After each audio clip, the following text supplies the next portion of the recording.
بالله من الشيطان الرجيم بسم الله الرحمن الرحيم ويل لكل همزة لمزة الذي جمع مالا وعدده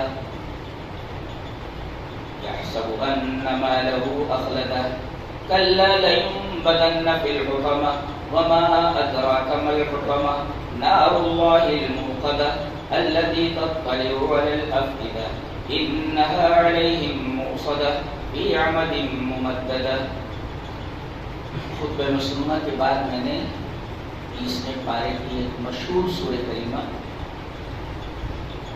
سورہ ہمزہ کی تلاوت. سورہ کریمہ کا نام کیا ہے؟ ہمزہ. ہمزہ وَيْلٌ لِكُلِّ ہُمَزَةٍ لُمَزَةٍ. ہمزہ. اور اگر آج ہم چاہتے ہیں کہ اسی سورہ کریمہ پر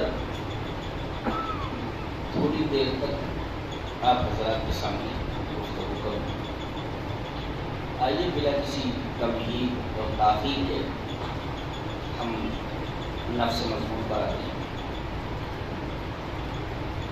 وَيْلٌ لِكُلِّ ہُمَزَةٍ لُمَزَةٍ. پہلا لفظ جو دکھائی دے رہا ہے وہ ویل ہے. ویل. ویل. اس کا کیا مطلب؟ مفسرین کہتے ہیں یہ کلمہ وعید ہے. وعید میں ورڈ آف تھریٹنگ، ڈرانا کسی چیز سے، دھمکانا. ویل ارے تیرا ستیہ ناش ہو، تیرا بیڑا غرق ہو، تو تباہ ہو، تو ہلاک ہو جائے. یہ بھی مطلب آپ لے سکتے. اور یہ جہنم کی ایک خوفناک وادی کا نام بھی ہے، ویل. اور ایک عجیب و غریب بات ایک تفسیر کے طالب علم کی طرف سے آپ کی خدمت میں کہ اس لفظ سے قرآن حکیم کی صرف 2 سورتیں شروع ہوتی ہیں بس. ایک سورہ مطففین وَيْلٌ لِّلْمُطَفِّفِينَ اور دوسری یہ سورہ وَيْلٌ لِّكُلِّ ہُمَزَةٍ لُمَزَةٍ. پورے قرآن حکیم میں اس لفظ سے، اس ورڈ سے صرف 2 سورتیں شروع ہوتی ہیں. سورہ تطفیف یعنی سورہ مطففین اور یہ سورہ ہمزہ. کیوں؟ ان دونوں سورتوں میں کن چیزوں کا بیان ہے؟ مفسرین لکھتے ہیں کہ سورہ مطففین میں اموال الناس کا بیان ہے اور یہاں سورہ ہمزہ میں اعراض الناس کا بیان ہے. نہیں سمجھے؟ وہاں لوگوں کے مال کا تذکرہ ہے اور یہاں لوگوں کی عزت و آبرو کا تذکرہ ہے. جس طرح آپ کسی کے مال کو باطل طریقے سے نہیں کھا سکتے، ایسے ہی آپ کسی مومن بھائی کی عزت نہیں اچھال سکتے. اور دونوں پر یہ سخت وعید، یہ کلمہ وعید ان دونوں کے لیے لائے گئے، ایک اموال الناس کے لیے، ایک اعراض الناس کے لیے.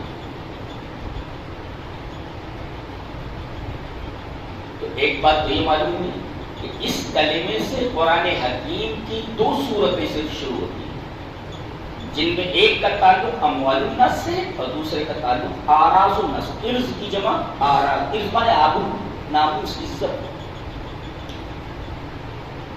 اور مال کی جمع اموال ہے.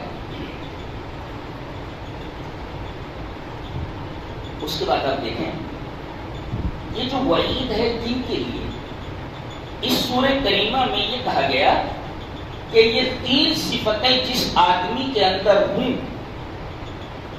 اللہ کو اس آدمی سے انتہا درجے کی نفرت ہے. وہ جیسا کہ ابھی آگے معلوم ہوگا کہ نفرت کتنی شدید ہے، کیسی ہے. اسے ریپیٹ کر دیں. من اتصف بهذه الصفات الثلاثة وهي الحمز اللمز وجمع المال والانشغال به عن ذکر الموت وما بعد. یہ چیز ہے ایک تو ہمز ہے، ایک لمز ہے، اور ایک مال کا جمع کرنا، جمع المال، مال کو جمع کرنا، یہ فی نفسہ ہی ممنوع نہیں ہے، یہ پسندیدہ ہے۔ مال جمع نہیں کرو گے تو زکات کیسے نکالو گے، صدقہ و خیرات کیسے کرو گے؟ تو فی نفسہ ہی مال کا جمع کرنا یہ بری چیز نہیں ہے، بلکہ والانشغال به عن ذکر الموت وما بعده، کہ مال کو جمع کرنے میں آدمی اس طرح منہمک ہو جائے، اس طرح کھو جائے، اس طرح اس میں غرق ہو جائے کہ موت کی یاد اس کے ذہن سے نکل جائے اور مرنے کے بعد کی زندگی کا تصور اس کے ذہن سے نکل جائے۔ اس طریقے کا مال جمع کرنا اللہ کو سخت ناپسندیدہ ہے۔ تو تین چیزیں، حمز، لمز اور جمع المال، مال کو جمع کرنا اور حقوق واجبہ ادا نہ کرنا۔ یہ حمز اور لمز یہ کیا چیز ہے؟ جاننا چاہیے کہ قرآن کریم بہت ہی گہری کتاب ہے، یہ کوئی سطحی کتاب نہیں۔ بار بار یہ کہا جاتا ہے قرآن حکیم پر تدبر کرو، اور جتنا آدمی تدبر کرے گا اس کے معنی اتنے ہی اس کے سامنے آئیں گے، اور اتنی زیادہ وہ قرآن سے محبت کرے گا، اور قرآن سے محبت اللہ تبارک و تعالیٰ سے محبت ہے۔ ایک جملہ جنوں نے کہہ دیا تھا، قُلْ أُوحِيَ إِلَيَّ أَنَّهُ اسْتَمَعَ نَفَرٌ مِّنَ الْجِنِّ فَقَالُوا إِنَّا سَمِعْنَا قُرْآنًا عَجَبًا۔ جنوں نے جب نبی کریم صلی اللہ علیہ وسلم کو طائف سے آپ لوٹ رہے تھے، ایک جگہ نماز میں سورہ جن کی تلاوت کر رہے تھے، یا کوئی سورہ تلاوت کر رہے تھے، تو ادھر سے جنوں کا ایک قافلہ گزرا، انہوں نے کہا آواز کدھر سے آ رہی ہے؟ اچھا سمجھ سے آ رہی ہے، بڑا عجیب ہے۔ جانتے ہیں ان کا جملہ کیا، سینٹینس کیا؟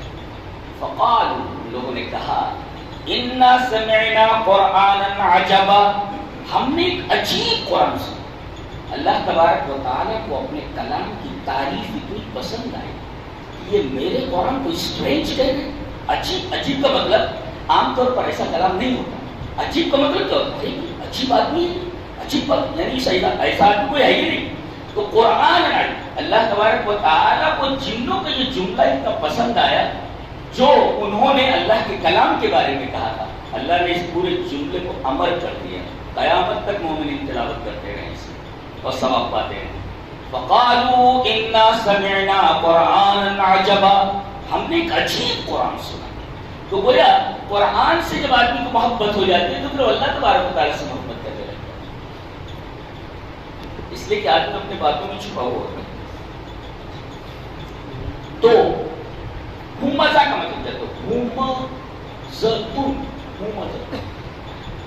امام رضی ایک نحوی اور صرفی امام گزرے ہیں، وہ کہتے ہیں کہ ان صیغۃ تفعل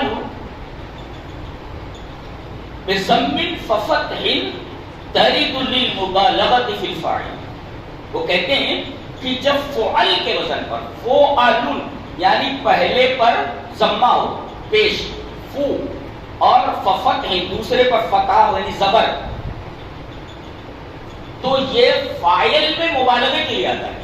اب دیکھو ہومزن، ہومزن، فعل، لومزن، پہلے پر پیش ہے بعد پر زبر ہے، پہلے پر پیش بعد پر زبر دونوں میں، اور کہتے ہیں جب ایسا وزن آئے تو اس میں مبالغہ ہوتا ہے۔ مبالغے کا مطلب کیا؟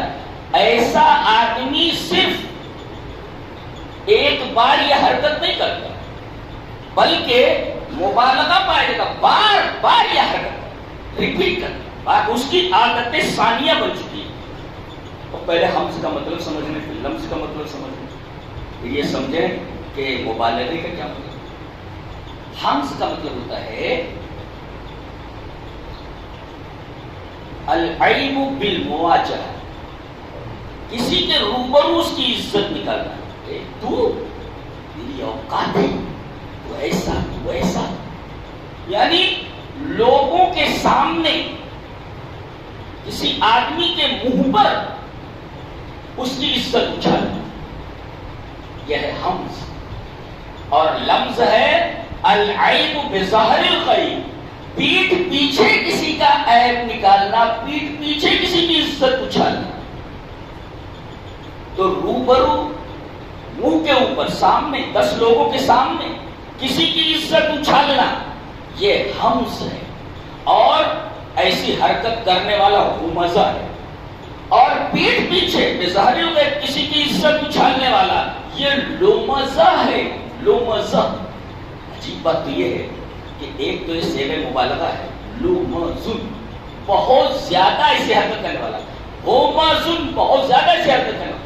یہ تے آخر میں قائم ہوا. یہ تے کہتے ہیں کہ یہ جب رکتے ہیں تو یہ ہو جاتی ہے، بولتے رکتے وقت ہے ہو جاتی ہے. جیسے کہا جائے وَيْلٌ لِكُلِّ هُمَزَةٍ لُمَزَةٍ الَّذِي، تے لیکن رکیں گے تو کیسے بولیں گے؟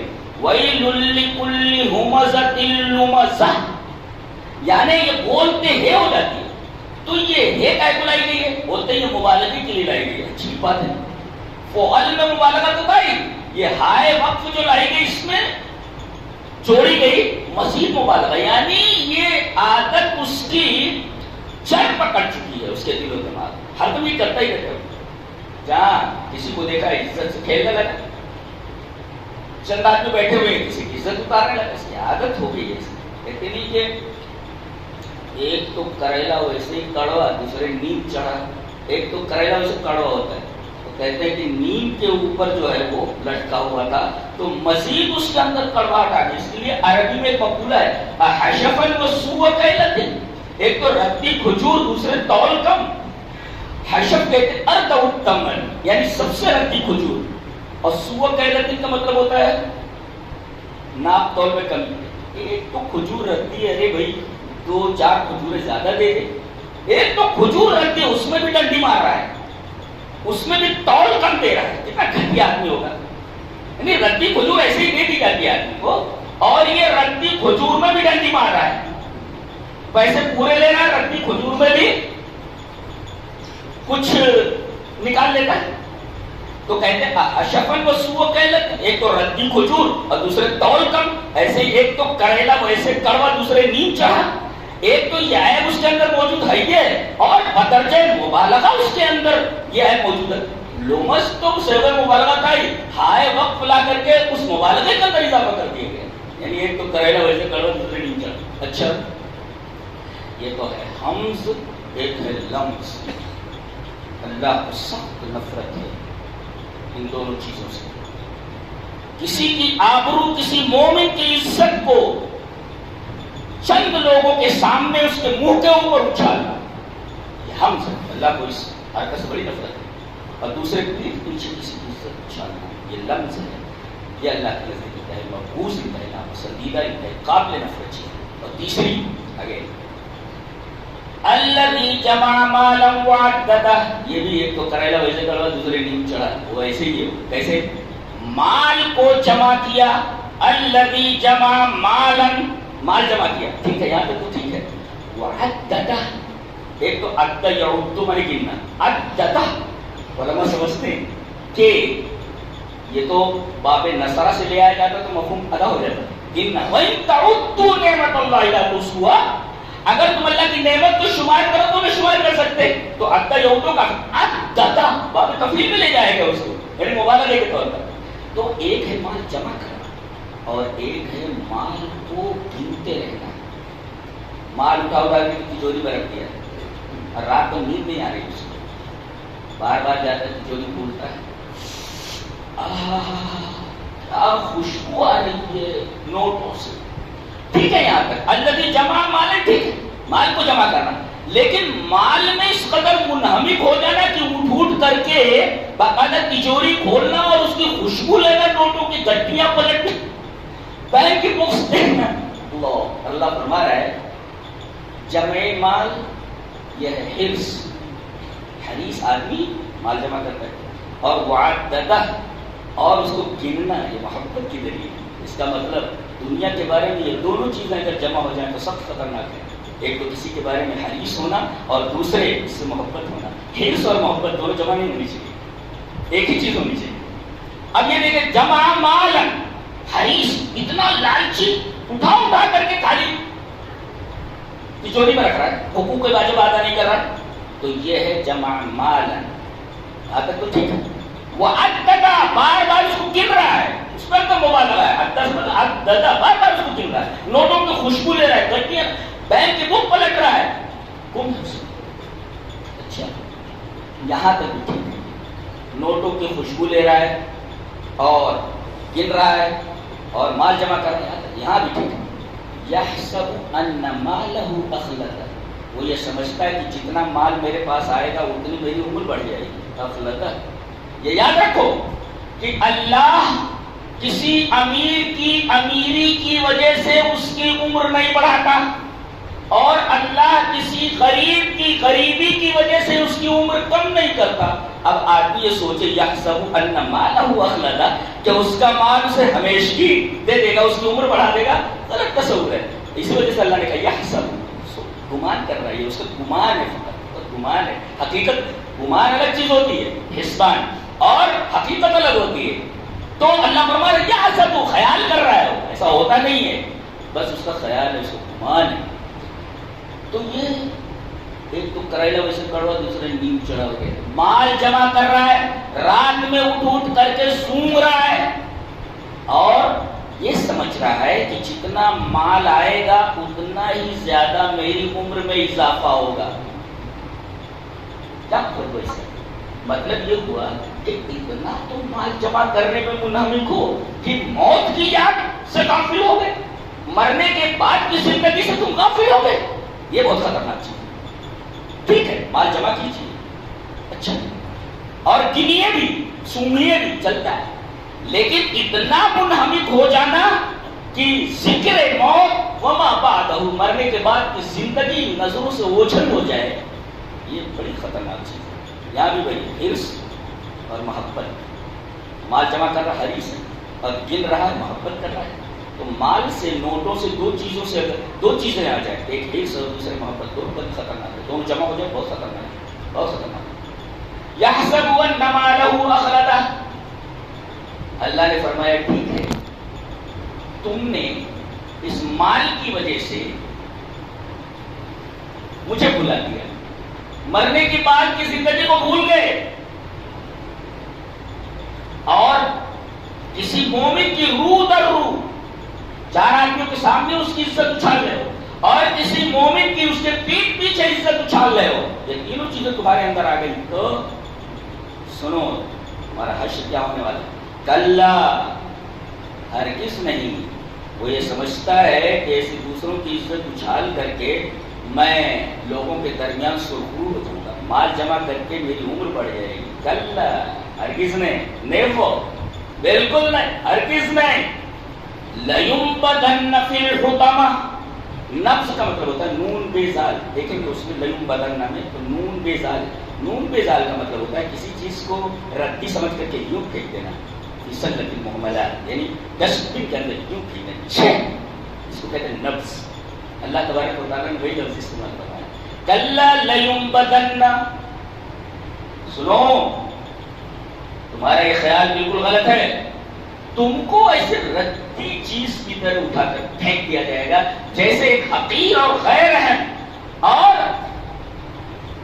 بیکار چیز کو ڈسٹ بن کے اندر پھینک دیا جاتا ہے، ایسے ہی تم کو پھینک دیا جائے گا. کہاں؟ تم تو بیکار چیز کو پھینک دیتے ہو ڈسٹ بن میں، تم کو کہاں پھینکا جائے گا؟ حطامہ. غور کیا آپ نے کیسے؟ ہمزہ لمزہ، انجام حطامہ. یہ بھی مبالغہ ہی ہے، اور بنتے آخر میں، یعنی یہ ایسا ایریا ہے جہنم کا جس کا نام حطامہ ہے. حطامہ میں چور چور کر دینا.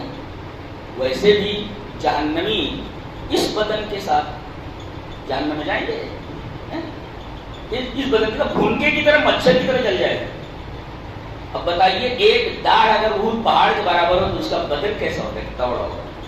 ایک داڑھ اس کی اگر احد پہاڑ کے برابر ہے تو اس کا بدن کیسا ہوگا؟ بہت بڑا بدن. حدیث میں دیکھیے کہاں سے کہاں تک اس کا بدن ہوگا، اتنا بڑا. تب وہ جہنم کی آگ کا مزہ لے گا. تب پتہ چلے گا جہنم کی آگ کیسی ہے. ورنہ یہ بدن بھنگے کی طرح جل جائے گا، بھنگے کی طرح. تو حطمہ جہنم کی آگ تو ہے ہی خطرناک. حطمہ ایک خاص ایریے کا نام ہے جہنم کے. یہ آدمی جو ان 3 صفتوں سے متصف ہے اس کو اسی خاص جگہ میں ڈالا جائے گا جس کا نام حطمہ ہے. تو اگر لو مزہ ہے ہو مزہ ہے تو انجام حطمہ ہے. حطمہ لو مزہ ہو مزہ یہ جی پر.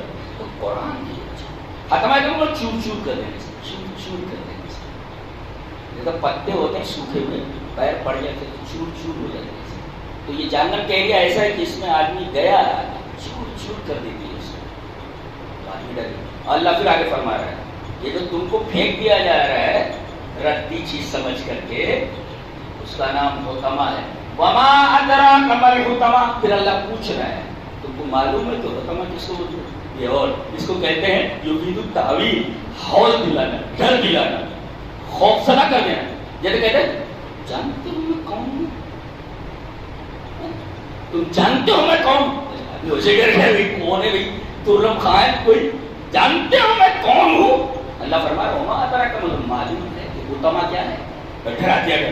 وہ پہلے سے ڈرا ہوا ہے کہ پھینک دیا جائے گا حطمہ میں. اللہ پھر پوچھ رہا ہے جانتے ہو حطمہ کیا؟ بہت ڈر گیا. ارے یہ حطمہ کوئی خوفناک چیز ہے. وما ادراک. اللہ پوچھ رہا ہے جانتے ہو حطمہ کیا ہے؟ تمہاری اوقات کیا ہے؟ میں بتاتا ہوں حطمہ کیا ہے. اللہ کہتا ہے تم کو کیا معلوم حطمہ کیا ہے؟ نار اللہ الموقدہ. یہ حطمہ ہے. یہ خاص ایریا ہے جہنم کا. اللہ کی سلگائی ہوئی آگ. ایک نقطہ یاد رکھو نار اللہ، اللہ کی آگ. پورے قرآن میں کہیں بھی اللہ نے نار کی نسبت اپنی طرف نہیں کی ہے. اللہ کی آگ ایسا کہیں نہیں ہے پورے قرآن میں کہیں نہیں. صرف یہ ایک جگہ نار اللہ، اللہ کی آگ. فائر آف اللہ، اللہ کی آگ. یہ ترکیب نار اللہ کی پورے قرآن میں کہیں نہیں، صرف اسی جگہ اللہ کی آگ. اللہ اکبر. آگ تو آگ ہے ہی اور وہ بھی اللہ کہہ رہا ہے میری آگ ہے. اور منہ کا سلگائی ایک تو آگ ہے، دوسرا اللہ کہہ رہا ہے یہ میری آگ ہے. اور اللہ فرما رہا ہے یہ مخلوق کی آگ نہیں ہے، یہ میری سلگائی ہوئی آگ ہے. اور قدر یوقات کا مطلب ہوتا ہے سلگانا. مخلوق کی آگ مخلوق بجھا دے. کسی گھر میں آگ لگی ہوئی ہو، ارے گھر میں آگ لگی، گھر میں آگ لگی. چند لوگ بکٹ لے کر کے پانی لے کر کے پہنچتے ہیں اور اس کے بعد آگ کو بجھا دیتے ہیں. تو مخلوق کی سلگائی ہوئی آگ کو مخلوق بجھا سکتی ہے. اللہ فرما رہا ہے یہ میری سلگائی ہوئی آگ ہے، اس کو مخلوق نہیں بجھا سکتی، ہم نے جلایا. اللہ یہ آیت کریمہ تڑپا دینے کے لیے کافی، ڈرا دینے کے لیے کافی. معمولی گرمی نہیں برداشت کر سکتا، اسے اے سی چاہیے، اسے کولر چاہیے، اسے پنکھا چاہیے. معمولی کہیں چٹکا لگ جائے ایک توے کا یا کسی گرم چیز کا، کئی دنوں تک سوزش اور حرارت محسوس ہوتی ہے، جلن محسوس ہوتی ہے. اصل سب سے خطرناک عذاب جو ہوتا ہے وہ آگ کا عذاب ہوتا ہے. جہنم میں بہت سارے عذاب آتے ہیں، عذاب کی بہت قسم ہے، لیکن سب سے خوفناک عذاب آگ کا عذاب ہے. آگ کا عذاب آدمی برداشت نہیں کر سکتا. دعا مانگو کہ اللہ تیری جلائی ہوئی آگ ہمارے اندر طاقت نہیں ہے اس کو برداشت کر سکتے. جہنم سے بنا، جہنم سے بچا. اور قرآن حکیم بولتے ہیں فمن زحزح عن النار، جو جہنم سے بچا لیا گیا، آگ سے بچا لیا، وہی آگ کا لفظ ہے. فمن زحزح عن النار، وہی نار یہاں نار اللہ، جو آگ سے بچا لیا گیا وہ ادخل الجنہ، اور جنت میں داخل کر دیا گیا. فقط فاز، became successful، وہ سکسیسفل ہو کر دنیا کی کامیابی. یہ جیت گیا وہ جیت گیا، کل وہ ہار گیا وہ جیت گیا. کون سی یہ ہار اور جیت ہے؟ وہاں کی ہار اور جیت کیسے معلوم ہے؟ جو ایک دفعہ ہار گیا ہمیشہ کے لیے ہار گیا، اور جو جیت گیا ہمیشہ کے لیے ہار گیا. تیسرا کوئی منزل ہے نہیں، تیسرا کوئی آپشن ہے ہی نہیں. جو جیت گیا ہمیشہ کے لیے جیت گیا، اور جو ہار گیا ہمیشہ کے لیے ہار گیا. اسی وجہ سے قیامت کا ایک نام یوم التغابن ہے، ہار جیت کا دن. آج جو ہار گیا سو ہمیشہ کے لیے ہار گیا، آج جو جیت گیا سو ہمیشہ کے لیے جیت گیا. تو نار اللہ الموقدہ، مفسر لکھتا ہے اوقدہ اللہ، اوقدہ اللہ، اللہ نے اس آگ کو سلگایا ہے. وما اوقدہ، اللہ جس چیز کو سلگا دے، لا یقدر احد ان یطفئہ، کوئی شخص کوئی مخلوق اس بات پر قادر نہیں ہے کہ اللہ کی جلائی ہوئی آگ کو بجھا دے۔ اللہ نے فرمایا نار اللہ، میری آگ ہے۔ ہاں تو کافی تھا آگ ہے، اللہ فرمائے میری آگ ہے، اور وہ بھی میری نہیں کہا، اللہ کی آگ۔ اللہ کا نام سن کر کے آدمی کے پسینے آ جائیں، اور منہ قطع میری سلگائی ہوئی آگ ہے، سلگایا بھی میں نے ہی ہے، کون بجھائے گا اسے؟ نار اللہ جو ہوتما کہتا ہے وہی آگ چل رہی ہے جو اللہ نے روشن کی ہے۔ ایک خاص طبقہ، خاص ایریا ہے جہاں ان تین صفتوں سے متصف لوگوں کو ڈالا جائے، ممزہ کو، لمزہ کو، اور جامع المال والمنشغل به عن ذکر موت المعبد۔ اچھا، نار اللہ الذی تطلع علی الافئدہ، جہنم کی آگ کی ایک صفت ہے، کوالٹی، خصوصیت، ایٹریبیوٹ بیان کی جا رہی ہے کہ یہ آگ دل تک پہنچ جاتی ہے۔ مطلب آپ نے کبھی سمجھا دل تک پہنچ جاتی کیا مطلب؟ آگ دل تک پہنچ جاتی ہے۔ دنیا کی کوئی آگ دل تک نہیں پہنچتی، اس لیے کہ آدمی کو اگر آگ لگ جائے تو آگ کا اثر دل تک پہنچنے سے پہلے ٹیم ہو جاتا ہے، مر جاتا ہے، دل تک اس کا اثر نہیں پہنچتا۔ تو آگ کا اثر دل تک پہنچنے سے پہلے ہی آدمی ٹیم بول جاتا ہے، مر جاتا ہے۔ اللہ فرما رہا ہے دنیا کی آگ تمہارے دل تک نہیں پہنچتی، لیکن ہمارے ہاں تو موت ہے ہی، اس سے پہلے تم مر جاتے ہو، اس سے پہلے کہ آگ کا اثر تمہارے دلوں کے اوپر ہو اس سے پہلے تم مر جاتے ہو، لیکن ہماری آگ کا اثر تمہارے دلوں کے اوپر ہوگا، کیونکہ تم یہاں مرو گے نہیں، یہاں موت نہیں ہے۔ اب تو موت نہیں ہے کہ بدن کو آگ لگ گئی، بدن چل رہا ہے اور آگ کا اثر دل تک پہنچنے سے پہلے بدن میں لگی ہوئی آگ کی وجہ سے آدمی مر گیا، تو وہاں تو موت ہے ہی نہیں، وہ تو خلود ہے، ہمیشہ۔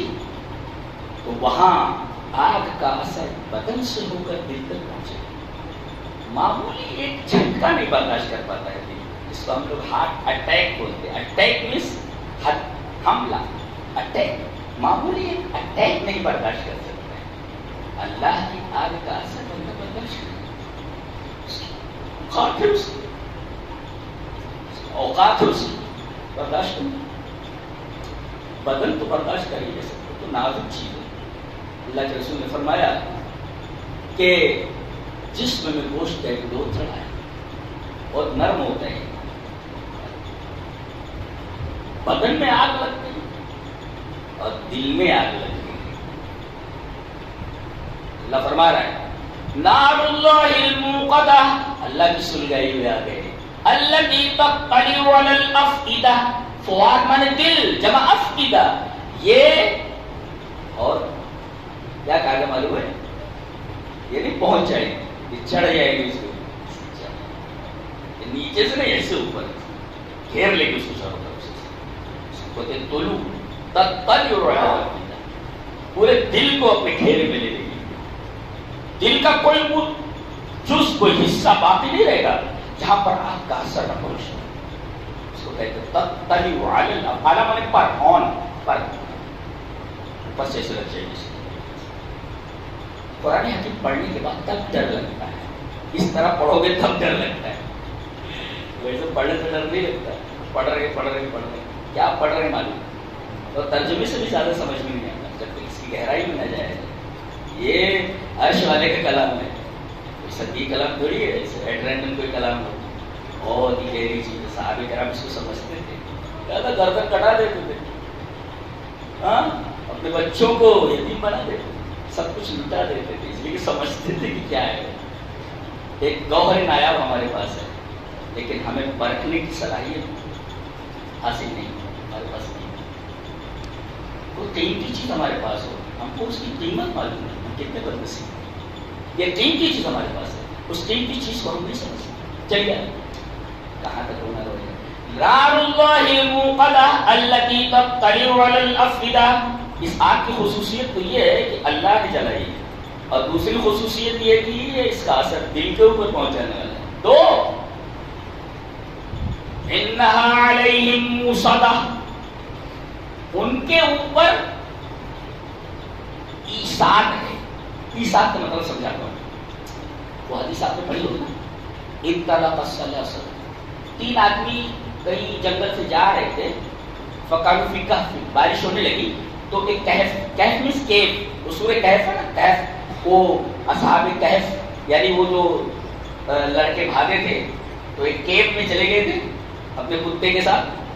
اللہ تعالیٰ نے ان کے ذکر و آمد کر کے ضرور بخش دیا. بڑے عجیب نوجوان. آج میں آپ نوجوانوں سے پوچھتا ہوں کہ یہ نوجوان اللہ کے لیے، توحید کے لیے اپنا گھر بار، اپنے گاؤں کی گلیاں، اپنے رشتے دار، نہ جانے کن کن چیزوں سے انہیں محبت رہی ہوگی، اللہ کے لیے سب کچھ چھوڑ دیا. کل قیامت کے دن آپ سے پوچھا گیا کہ تم 24 گھنٹے میں موبائل اتنا استعمال کرتے تھے اور میرے لیے تم نے کتنا وقت نکالا. میں پرچی اگر بانٹ دوں اور آپ سے بولوں کہ آپ لکھیں گے کہ آپ 24 گھنٹے اللہ کو کتنا دیتے ہیں، آپ لکھیں گے، آپ کیا لکھیں گے؟ عجیب بات ہے، یہ عجیب ایجاد ہے کہ 4 آدمی بیٹھے ہوئے ہیں محفل میں رہتے ہوئے بھی ہر آدمی کرنا ہے. سب لوگ یہی کر رہے ہیں، اپنے اپنے میں گھومے. مجلس ہے پوری، لیکن مجلس بھی ہے، لیکن مجلس میں بھی ہر آدمی کرنا ہے. عجیب بات نہیں ہے؟ دنیا کی حیرت انگیز ایجاد ہے، انتہائی خبیث اور انتہائی کبھی قسم کی ایجاد ہے. محفل میں رہ کر کے بھی آدمی تنہا ہو جاتا ہے، کوئی کسی کو دیکھتا ہے. آگے آپ نے ہاں کیا ہوا، ڈوبا ہے نا، ڈوبا ڈوبا. وہی میں نے کہا، ایک ہے موبائل یوز کرنا، ایک ہے ڈوب جانا، ایک ہے مال جمع. اسی وجہ سے دیکھو قرآن کو اس انداز سے پڑھو، ساری چیزیں نظر آتی ہیں، جیسے ایک اسکرین ہو، ساری چیزیں نظر آتی ہیں. میں 15 سال سے قرآن حکیم کا طالب علم ہوں. اچھی کو غریب کتاب ہے، حیرت زدہ رہ جاتا ہے.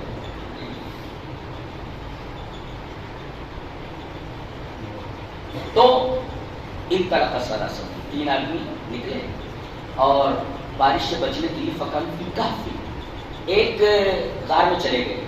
فوقع الجبل علیہ، ایک چٹان سرکی اور غار کے دروازے پر آ کر ٹھہر گئی، اس طرح کہ وہ تینوں وہ چٹان کو ہٹا نہیں سکتے تھے، نہ نکل سکتے تھے. حدیث میں فَأُوصِدَ عَلَيْهِ، بند کر دیے گئے. دیکھو وہی لفظ استعمال ہے، منہ صدا کہ فَأُوصِدَ عَلَيْهِ. حدیث دیکھیں فَأُوصِدَ عَلَيْهِ، وہی لفظ یہاں بھی ہے إِنَّهَا عَلَيْهِمْ مُوصَدَةٌ. کیا تصور میں آیا؟ اب تصور دیکھیے، عیسیٰ کا لفظ کہاں استعمال کیا گیا ہے کہ 3 آدمی تھے، بارش سے بھاگ کر کے ایک کیو میں گئے کہ بارش رکے گی تو نکل آئیں گے. اچانک ایک چٹان سرکتی ہے اور کیو کے دروازے کو بند کر دیتی ہے. اب وہ نکل نہیں سکتے، تینوں نہیں نکل سکتے، بند ہے وہاں. اللہ فرما رہا ہے ایسے ہی خاتمہ میں ان 3 آدمیوں کو، 3 صفت رکھنے والے آدمی کو گھسا دیا جائے، ڈال دیا جائے ایسے لوگ چلو اور باہر سے بند کر دیا. تو آگ ہے وہ انہا علیہم مؤصدہ، اس خاتمہ میں ڈال کر کے باہر سے بند کر دیا گیا دروازہ. چلتے رہو. اور فی عمد ممددہ، یہ آگے ایک اور عجیب بات دیکھیے. ایک ہے، ایک کمرہ ہے اس میں آگ چل رہی ہے، اس میں آدمی کو ڈال دیا گیا. ایک دوسرے ایک آدمی ہے، ایک کمرہ ہے اور آگ چل رہی ہے، اس میں ڈال کر کے دروازہ بند کر دیا گیا. اور تیسرے کمرہ ہے، آگ چل رہی ہے، اس میں ایک کھمبا ہے، اس کھمبے میں اس کو باندھ دیا گیا ہے.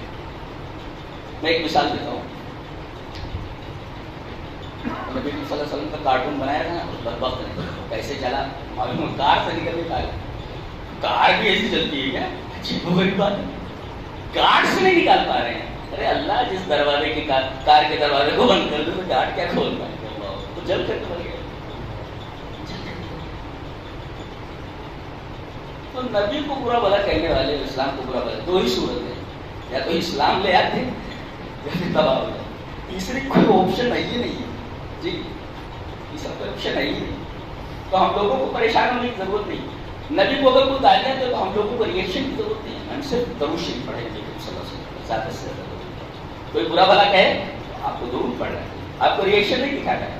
اللہ نے فرما دیا ہم نے بٹنے کے لیے کافی ہے، تم کیا کو ٹینشن لیتے ہو؟ انا کفینا کل مستعدین، ہم کافی ہیں نا استعلا کرنے والوں کے لیے، تو آپ کو ٹینشن لیتے ہو بھائی؟